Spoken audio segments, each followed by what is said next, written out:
Telugu film industry భారతదేశానికి triple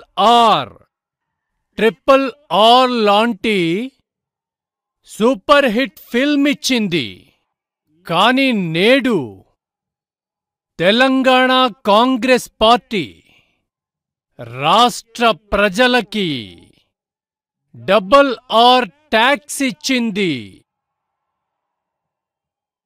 RRR film మొత్తం ప్రపంచంలో భారతదేశానికి ఖ్యాతి తీసుకొచ్చారు.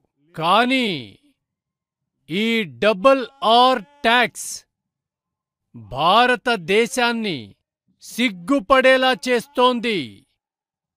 ఈ RRR ట్యాక్స్ గురించి తెలంగాణలో నలుమూలలా చర్చ నడుస్తోంది. చర్చ ఏమిటంటే, తెలంగాణలో ఎవరైతే వ్యాపారులున్నారో, ఎవరైతే కాంట్రాక్టర్లున్నారో వాళ్ళు కొంత పర్సెంట్ RRR ట్యాక్స్ వెనక గుమ్మం నుండి ఇవ్వాల్సొస్తోంది.